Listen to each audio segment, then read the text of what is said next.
Welcome to the Scotland's Choice podcast. The journey to our referendum is underway, so join us as we discuss how together we can build a fairer, a more equal and a more prosperous Scotland. Our goal is to ensure that our listeners are informed, that they're encouraged to get involved and will hopefully inspire others to think about the possibilities for Scotland. The past few years have only served to highlight what allowing Westminster to make choices for us is like. So let's make the choices we want for our families and our communities right here in Scotland. I'm your host, Drew Hendry MP. Now let's find out who's joining me on Scotland's Choice today. Hi, my name's Ben Lake and I'm the Plaid Cymru Member of Parliament for Ceredigion. And my name is Michelle Thompson. I'm the member of the Scottish Parliament for Falkirk East. Well, welcome to Ben and Michelle. Michelle, this episode is very much talking about the state of the Union, the state of the UK. We're an independence podcast. We talk about these things every week, but we rarely focus on what's happening at Westminster. This week, we've seen some pretty disastrous predictions for the UK economy from both the OECD and the British Chamber of Commerce, forecasting the slowest growth of any of the developed nations, and with the Chamber itself saying the economy will grind to a halt with inflation rising to 10%. As people who argue for independence, we're rightly asked to justify how we feel Scotland would fare.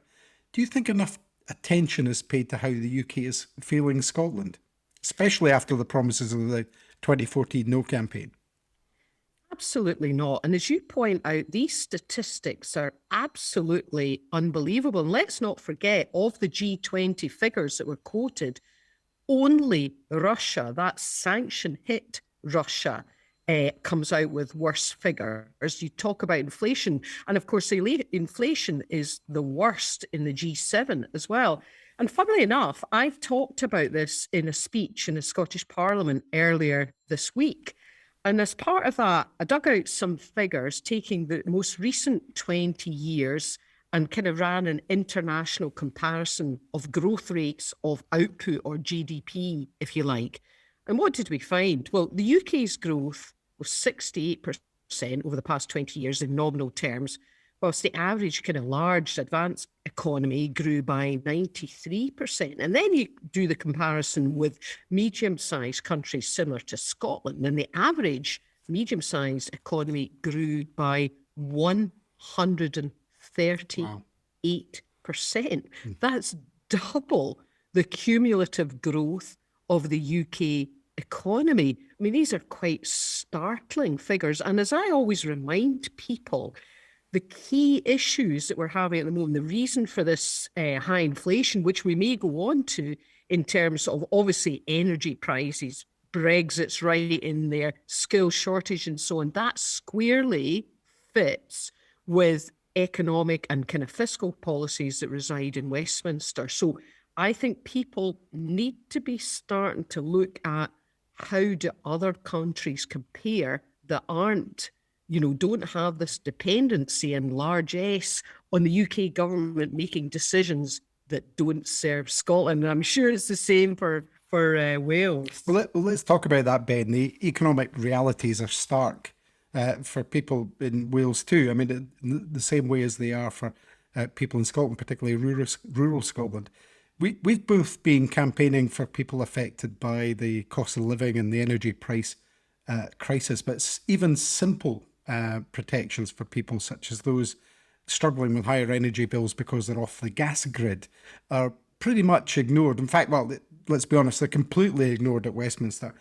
I can't imagine an independent Scottish government of any colour failing to act on this. Do you think the same would be true of Wales? Does all of this frustrate you?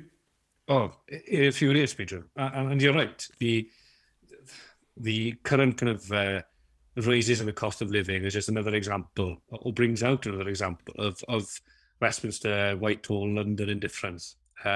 You've done great work with the private members bill, the 10-minute rule bill, that you've got to kind of extend the energy price gap to those fuels that, as you say, our constituents really depend on. Ceredigion has one of the highest percentages in Wales, at least, of those who are not connected to the mains gas grid. It's a big thing for us. It's a reality. When the price of LPG goes up or heating fuel goes up, people feel it straight away. And it's compounded then by the fact that our public transport services are in a very sorry state. People depend on the car. Wales is quite bad in that regard anyway, but 80% of all journeys by car are for work. So it's not, people are being luxurious and they just want to drive. Driving the Chelsea tractors. They're just trying to get to it. And on that point, did you know I've been reading up today because I'm beating the drum to extend the rural fuel relief scheme to more areas, more rural areas of the UK. And 70% of all SUVs that are sold in a given year in the UK are actually in the Greater London area, which tells you everything, isn't it? It should surprise you. The trouble is it doesn't. Yeah. And that's concentrated in Kensington and Mayfair, presumably. Yeah. The term Chelsea tractor, the name Chelsea tractor hasn't been more apt. And that's the thing, when you talk to people in Cardiff, and I'll have my differences with the Welsh Government, of course, I think Plaid Cymru, Welsh Government would be far more effective. But when speaking to officials in Cardiff, they get it. They know that when it comes to rural areas, the pressures are compounded. And I agree with you. If they had some of those powers, whether it was on fuel duty relief, whether it was sort of larger fiscal powers to be able to help people with their energy bills, they would act. Because even the Labour government in Cardiff, to its credit, I'm probably going to trouble for saying this, but even the Labour government tried to make full use of the limited powers that it did have with some of the discretionary funds to try and make it go a little bit further. You don't see the same level of care in London. And whether it's a Whitehall thing, I'm not sure. But they're completely out of touch. Well, that thing about being out of touch is what I want to talk about next. How would you say that people in your different constituencies are being affected by policies that have come out of Westminster? In the vast majority of cases, policies that they didn't vote for. In Scotland's case, they haven't voted for a Tory government since the mid-1950s. So how are people being directly affected in your constituencies by these things? Well, I mean, I'll come in on that. And actually, firstly, picking up on the energy theme, in my constituency of Falkirk East, we've got a situation with what's known as the forgotten villages that are not connected to the grid. And it's a historical precedent from when that was developed. And of course, we've actually got this complete madness around energy provision in the first place in the UK. And probably your listeners will be aware that the rises in the likes of France were restricted to 4% compared to the rises that we've seen in the UK. And Falkirk Council, to its credit, is bearing the cost of connecting these houses. And there's a variety of solutions that they'll use. And, sometimes Falkirk Council kind of get it in the neck that it's not happened yet. But of course, it's a hugely expensive undertaking. But people don't seem to appreciate that it was nothing to do with Falkirk Council in the first place why it didn't happen. And who thought it was a good idea to kind of sell off all these national utilities? I mean, energy is utterly fundamental. And obviously the rural areas where we've still got many oil-based systems and so on. Now, I'm not suggesting that immediately the Scottish Government, even if it had the power to do so, should immediately renationalise them. But the point about choices over policy is fundamental. So energy is definitely one. Now, we've heard a lot, obviously, about the cuts to universal credit, and that will be equally well affecting people in Wales. And the Scottish Government has put in place the Scottish Child Payment, for example, and has active plans to double that. Now, that is money that they will need to take out of their existing fixed budget. That needs to come out of other budget pots, and that is a mitigation of Tory policies on top of a whole number of other mitigations. So poverty and endemic poverty affects my constituency of Falkirk East the same as it does in other areas. And I sense very much, going back to your comment about Ben, there seems to be an utter lack of regard from Westminster of how people are being affected. And when people, and I know it's been quoted before, but it makes it no less shocking, having to choose between eating and heating is an utter disgrace in an energy-rich country, particularly like Scotland. It's Well, of course, outrageous. now due to the rising cost of living, there's all trans people who can't make that choice even. They don't Yeah, even have the ability to choose between heating and eating. And absolutely. it's it's extraordinarily challenging for people in that position. Ben, what about your constituency? Are you finding that there are policies that people didn't vote for there that they're having to bear? Yeah, well, in a similar vein to Michelle, Wales, I don't think, has voted for a Tory government since, well, before the 1920s. Such has been the common sense of the good people of Wales, and like their Scottish brothers and sisters. But we found that the indifference is probably the biggest issue that we have. In Wales, we haven't really been able to bounce back after the deindustrialisation of some of the heavy industries. And that is one thing. And there's always a debate as to whether there was a way of keeping going some of the industries or not. And that's a fair debate to have. What is clear, though, is the way in which it was allowed to just happen in a kind of a smash and grab sort of raid, and then no thought whatsoever about what would go to replace those key pillars of local economies across huge tranche of Wales.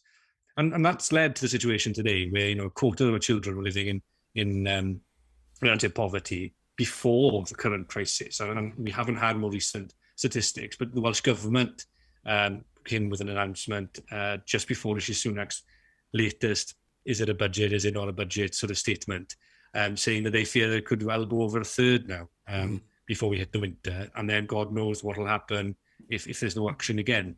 And, when you have that situation, and then you see that the little support that was offered through universal credit, they scrapped the 25 uplift, which was disastrous against, and let's be honest, against even the advice of DWP officials. Local job centre officials were telling us, please, if you could do anything, this 25 uplift is really, really important.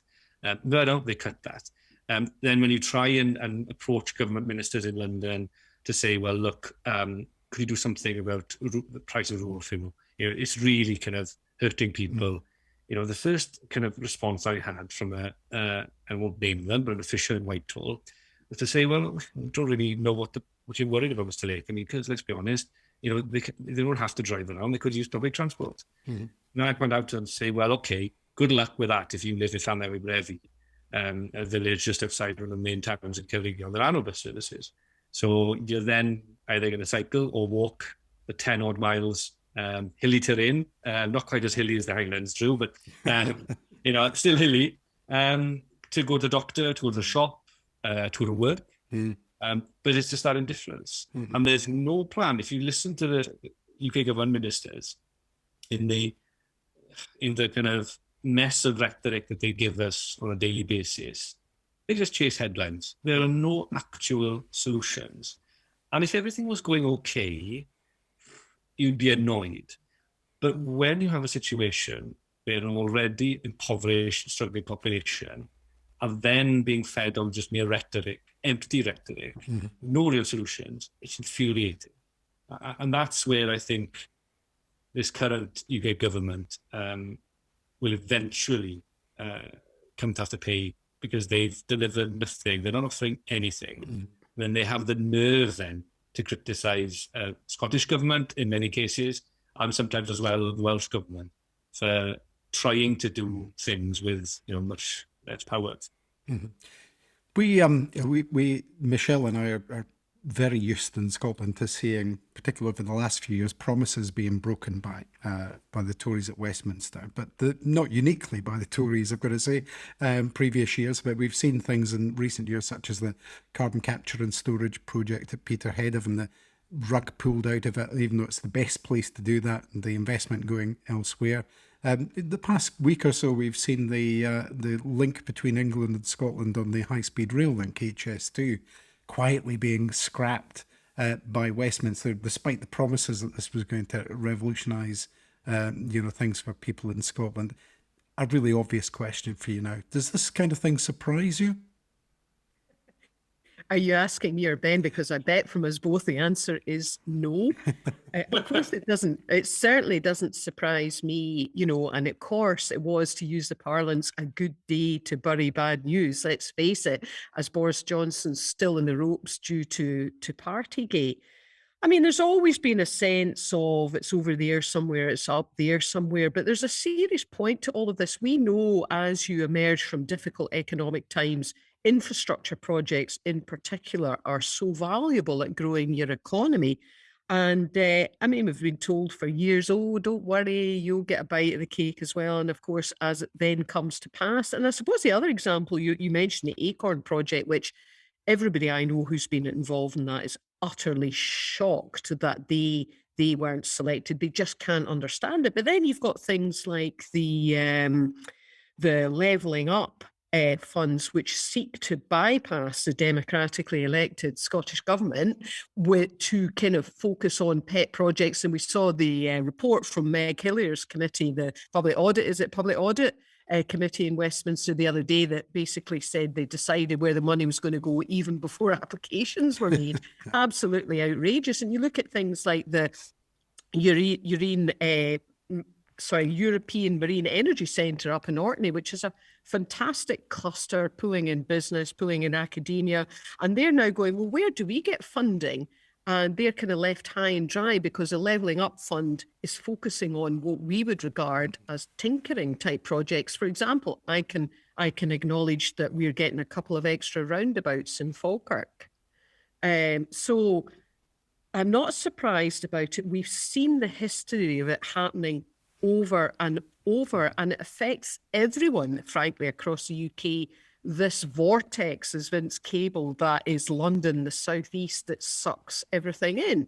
It doesn't serve any of us, and we know that. I mean, all the economic statistics tell us that when you have this such huge inequality. So I'm not surprised, and I'm sure it will happen again. So time to wake up, people of Scotland, and notice what you notice. Over to you, Ben. Yeah, well, here, Michelle. There's an old saying that some the first kind of Welsh radical MPs, say in the late Victorian era, they said that when England catches a cold, Wales gets pneumonia. And I think that really just typifies, if there was ever, a need for, Whitehall to cut back, they'll cut back on projects that benefit Wales and of course Scotland in a similar manner as well, but never the South East of England. That's almost the golden triangle is there for a reason. You can never cut there. And, you see it, you asked about whether there are any promises that the Conservatives made, or the UK government has made and broken. Where do we start? The HS2 was a big debate in Wales. And for a couple of reasons, without going into too much boring detail, the first is that we don't get any bad consequentials for it. Mm-hmm. Despite the fact that the Treasury's own analysis said that it would be to Wales's economic detriment once it was finished, which is, is ludicrous. You'd think, having done their own homework and say, oh, actually, this is going to be bad for Wales, let's give them the consequential so that they can do something for themselves. No. So that's a sore point, and it's a big debate at the moment when we then realise the Conservatives promised back in 2010 and then again 2015 that they'd electrify the North Wales railway line, and they'd also electrify the South Wales main line to Swansea. Now, if either of those two projects had happened, it would have been, quite a big boost to the regional economies in the North and the South. What did we have instead? Well, they've forgotten about the North Wales main line. It's conveniently kind of disappeared into the mist of time. And then as far as the South Wales main line goes, you'll get it to Cardiff and you'll be happy. And for those who aren't familiar, that literally means there are 2 stations in South Wales. I mean, it's almost stop it after 7 tunnel, guys. Don't bother. If you're only going to go take it to Cardiff, it's literally Cardiff, Newport, and then you're in England. Mm-hmm. Yeah, it's laughable. But of course, whenever we have the temerity to challenge this, the answer is, know your bids. We'd be grateful for it. And I know I'm kind of coming back on top of you, Ben. I hope that's okay. But you make an important point, because if Scotland had much greater fiscal powers to go and do projects themselves, like at scale, they absolutely would. But that's where the Scottish Government is also stopped. It has way too limited powers. So, for example, to borrow properly, because where do we think that the UK government is getting all this money to pay furlough, for example? Well, it was what, about 1.58 billion at the close of the last financial year? You know, I mean, these are huge borrowing figures, and yet they stopped the Scottish government doing that. And they stopped them, therefore, doing these kind of projects. And in some respects, you think, well, if they want to, good on them. If they want to focus on London, the South East, I'm sure other people in England don't like it. But don't stop the Scottish government being ambitious for Scotland. And I must admit, that annoys me as well. And also, Michelle, you know, the biggest contract I've seen the British government doing now for at least 20 years, since the age of devolution then, has been to kind of very effectively market this idea that Scotland or Wales wouldn't survive because they'd be in a deficit. And conveniently kind of overlooking the fact that, as far as I'm aware, the UK has been a deficit for something crazy like 99 or the last 100 years. So this idea that the UK government or UK PLC is always balancing the books, and yet little Wales and Scotland couldn't possibly hope to do it. It's really, and it's something I'm certainly going to try to call out more from now on, because I just noticed it's just the hypocrisy is sickening. Well, of course. Here you go for the boffins listening to this podcast. UK public sector net borrowing was 151.8 billion in the financial year ending March 2022. 151.8 billion. So that's the deficit at UK level that's been borrowed on behalf of absolutely everybody. So you make a great point, Ben. But of course, they're saying lots of billions flow in from Scottish resources now to try to fill some of that hole, as has happened many times in the past as well. Ben, Michelle, certainly you've been there too. We've been at Westminster for a number of years now. We talked about that indifference just now, but what's shocked you most about seeing how Westminster functions as an institution? Is it capable at all of coping as a modern democratic system, or is it stuck in the 1700s? Oh, short answer is it's still stuck in the 1700s. To be honest with you, I think as an institution, it's still to really come to terms with the Act of Union between Scotland and England. You know, sometimes you have to pinch yourself to remind, no, this is not England's Parliament. You know, this is supposedly the UK Parliament. The COVID pandemic forced a lot of parliaments around the world to change the way they worked, and there's some really good examples across the world. I mean, the Scottish Parliament and Welsh Parliament were able to really, lead the way in that regard. They were very early adopters of the hybrid proceedings, and that was great. And kicking and screaming, the UK Parliament was dragged to some modernity as well. And there was a period where we could even, quite revolutionary now, but we were able to vote remotely. The sky didn't fall in despite the smog's greatest fears. And it worked quite well. And I can't remember whether it was a month or 2 months we had remote voting, but that was it. Yes. Soon as after that, no, that's too far for us. We'll go back now to a bit of a hybrid blend, so you can contribute virtually, and that was good and useful. But when it comes to voting, you have to in person. So we then had the ridiculous scenario. We'd have MPs from across the land snaking in long queues around Westminster Hall. And if people aren't familiar, do have a Google for it, because it is ludicrous. If it was a part of a Monty Python sketch, you'd think it was far-fetched. But no, we did that for weeks and weeks on end, if not months. And then finally, somebody had the bright idea. We're in a queue that was passing the queue coming the other way, going through some of the hallways. It was quite bizarre. At a time we're supposed to be social distanced, and we're all kind of like crammed in together. Sorry, carry on. But that was it. And then finally came to the idea that, no, what we'll do instead is we'll upgrade the division lobbies, which I used it in House Commons, and we'll allow our sort of security bit of ID passes to act as a sort of, a digital voting card to try to speed things up a little bit. And don't get me wrong, I'm not opposed to that sort of idea, but when you could have had and did have a very successful digital voting remote voting system up and running, to then renege on that which is so, I mean, backwards is putting it politely. And I think that, to me, just typified the reluctance, actually, of the institution to even entertain very, very simple and modest reforms when you had a time where across the world, parliaments, of all sorts, were really grasping, the benefits of remote working and hybrid proceedings. And for you, Hendry, like me, going down to Westminster is a bit of a... It's a trek, yeah. and it was a good way to level, in terms of better accessibility in the future. If they wanted MPs of different backgrounds, it could have been a real opportunity for them to grasp the modern age, but they refused it. And that refusal, in my mind, tells volumes. Well, Michelle, you can, of course, provide some contrast with what we've just heard about the archaic and outdated Westminster system, and of course Holyrood, which is a modern-looking, modern operating parliament. What are your reflections on both parliaments now you've served in both of them? I know, it's interesting, isn't it? I mean, I totally agree with what Ben is saying about the archaic institution that is Westminster, having spent a bit of time there.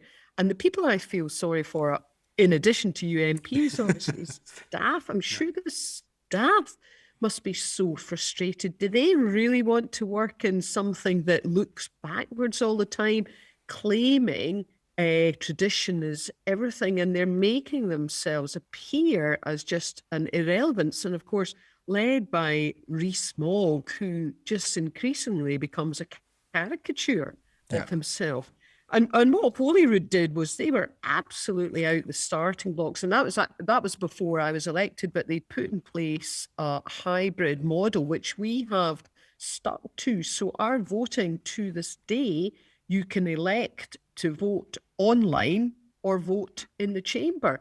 And I mean, it's just so much better, because if all our efforts all the time are focused on using our time efficiently for the benefit of our constituents, it's really made a difference for people, and people, as you point out, who have to travel. And so the actual technology being so much better. And we actually recently had a consultation and people were asked for their views. And guess what? Of course, people want it to stay, because it provides that flexibility. It's just like any other institution where most businesses, for example, will continue hybrid working.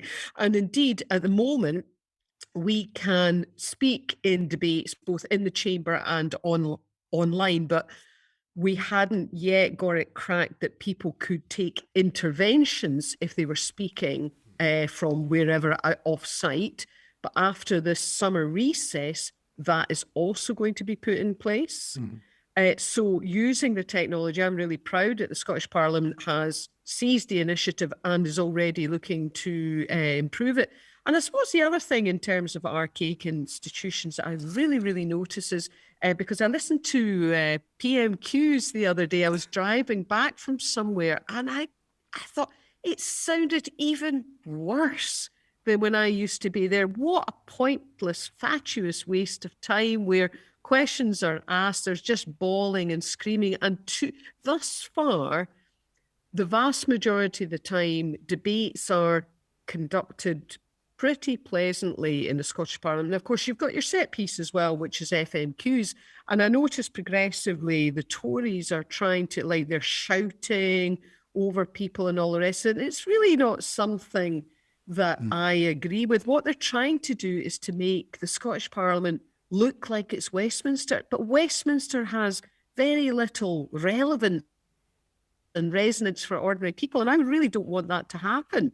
And I'm in awe, I must say, our First Minister, Nicola Sturgeon, who gets hit with this kind of stuff, booing, jeering, and she just goes right back to the facts and figures and keeps calm. It's interesting. Good honour. I'm not saying I could necessarily do that, but it's really quite noticeable. Well, it's interesting you should say that about it being noticeable, because during the council campaign, I was out knocking a few doors, and I met a lovely couple from England who'd moved to Inverness, and we're having a chat about, how they were settling in and everything. And they said, one of the things we really like is watching the Scottish Parliament. What a difference, they said, to the Parliament at Westminster and that circus. With it. So I think people can see from outside the differences that we've got that. Ben, I want to talk a wee bit about politics in Wales and the arguments for independence there, because a lot of our listeners won't necessarily be as aware of those arguments as they are of the arguments for Scottish independence. How would you compare the two cases between Scotland and Wales in terms of the arguments for independence? Yeah, well, interestingly, and this is often a curse of Welsh kind of politicians and Welsh figures, is that we're obsessed with history.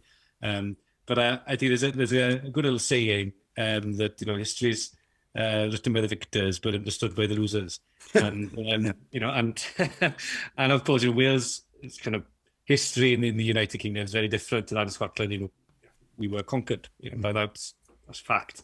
And we've slowly then assimilated into effectively being a shire or set of shires of England. So we lost a lot of some of those early institutions that can give a really important civic platform for kind of something, a platform for civic nationalism.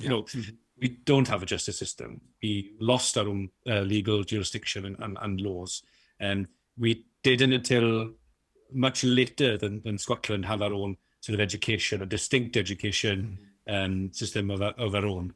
I think it is quite telling that because of that, when the Scottish Parliament was reconvened in 99, the Welsh Assembly was having its first sitting, and it's a subtle but I think a significant difference, which explains a little bit then how the Scottish journey to independence is, in my opinion, far more advanced than Wales is, and not just in terms of actually reaching it, but also in terms of the debate surrounding it. I look up north with envy at just the quality of public debate in Scotland about Scotland's future.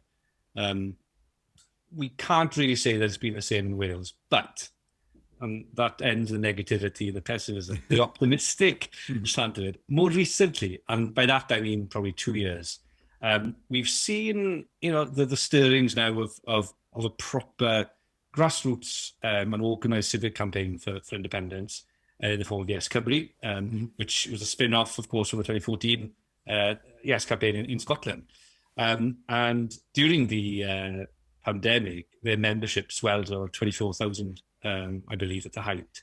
And of course, Wales only has 3 million people, so it is smaller than Scotland. So 24,000 paid members was a big. People sat up, and all of a sudden, the established kind of unionist parties in Wales were beginning to attack Yes Cymru and to ridicule some of the arguments. And but very, very recently, and I'm cautious in raising it now because it might be a sore point. The Welsh football team in the World Cup, and for those who watched it, the anthem that was being sung by the Welsh fans, whether they were from the southeast of Wales or northwest of Wales, was Y Maw Hyd by Dafydd Iwan. And Y Maw Hyd is one of those kind of totemic national protest songs that if you had told me 3 years ago that I would be sat there in the pub watching Wales going to a football World Cup to begin with, but more importantly, that Gareth Bale and the entire Welsh football team would be singing with Dafydd Iwan Y Maw Hyd, I'd have asked you what you're drinking and can I have some, because it is remarkable. And what's exciting about it is organic. It is something positive. It's people being proud of its heritage, but not being kind of beholden to the past, looking to the future, and being confident. And it's interesting that other parties in Wales and the unionist parties have noticed this as well. Yeah. Because one of the first things they did was try to kind of attack it and try to draw some nonsense about Y Maw Hyd and the origins of the song, which were quickly kind of brushed aside. And the fact that you had Gareth Bale singing it at the top of his voice was more powerful than anything, sadly. You can even do. I can't quite remember the saying, but you remind me of that old saying about first they ignore you, then they ridicule you, and so forth. But talking about ridicule, the Tories at Westminster have really been exposed over Boris Johnson's Partygate, following what should really be a series of even greater scandals, but they just haven't been as prominent and haven't caught the public's eyes. But policy-wise, do you think there's a lot between Tories and Labour? When you think about things like Brexit, immigration, etc. Is this really the best the union has to offer in terms of leadership, or would it be fair to say that it's whether the Tories or it's Labour in charge, it will be pretty much business and as usual, and we'll see no real change there. But what are your thoughts on that, Michelle? I mean, the Labour Party in Scotland, because there is not a Scottish Labour Party, are in a bit of a jam, because you're right, they've rolled over for Brexit, unbelievably, in the full knowledge of the damage that's doing, particularly around the shortage of labour. And I mean, funnily enough, I had a conversation with a Labour MSP the other day, and I was saying to her, look, what is your objection to Scottish independence? Because, and she was kind of, and I had some sympathy with that, fearful of change. And I was saying, look, what a probability would you assess that Westminster as an institution, regardless of whether it has Labour or Tories, will carry on the same, doling out the same thing? And she conceded that was a very high probability. And I said, and what do you attribute the probability that Scotland will do things differently, given the different policies within the limitations of devolution that Scotland would do? And she then again conceded, yeah, I can see what you're saying about that. So I suppose people need to understand that Westminster is a self-serving institution. You correctly point out, Drew, about the issue of Partygate, but of course it's not just Partygate. Partygate occurred because of an increasingly lax approach to institutes of state, and some people refer to it as state capture. I mean, people will probably remember what happened with, and it's being investigated by the National Crime Agency, Michelle Malone, and procurement of PPE equipment. I mean, this was jobs for the boys, and this is the institution that is now Westminster. It famously doesn't have a written constitution, but it goes much, much deeper than that. And we do still have our institutions of state in Scotland with really clear rules. So I think people need to understand it ain't going to change with Labour, even if they can get elected. And frankly, I don't see a sign of that. Keir Starmer missed yet again an open goal in coming out about Partygate. I mean, really? Was that the most passionate he could muster? I mean, I don't think that would have persuaded anybody, to be honest. Ben?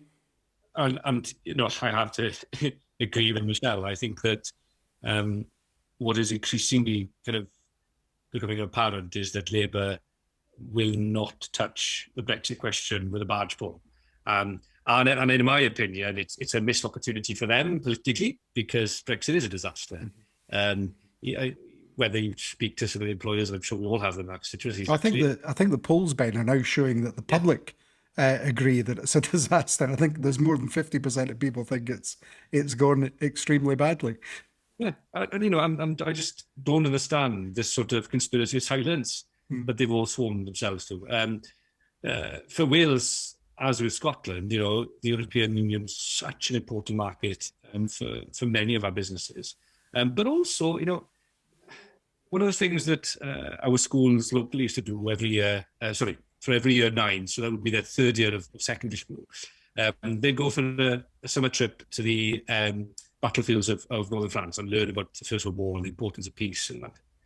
And it just struck me, because I was speaking to my teacher the other day, they can't do that anymore, because such is the rigmarole of having to go to the European Union now.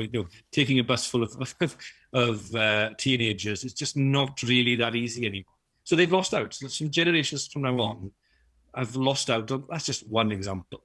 But of feeling a part of that shared European heritage that we have, the importance of the 20th century and the importance of working together for a better future. They've lost that. And for what? There are no benefits. And even if you buy some of the, I think it's Rees-Mogg now has the responsibility of selling the benefits of Brexit. And much like a snake oil steals some money, I suppose. But even in the very few areas where there might well be some argument to saying, right, okay, you could, for example, vary the rate of fuel duty to enough in different parts of the UK. They're not using it. No. They're not interested. And it begs the question, where is Labour in all of this? It's bordering on the criminal, actually, but they're so mute on this hot topic, which, let's be honest, in different forms, is going to dominate UK politics anyway, for the next decade or perhaps a generation.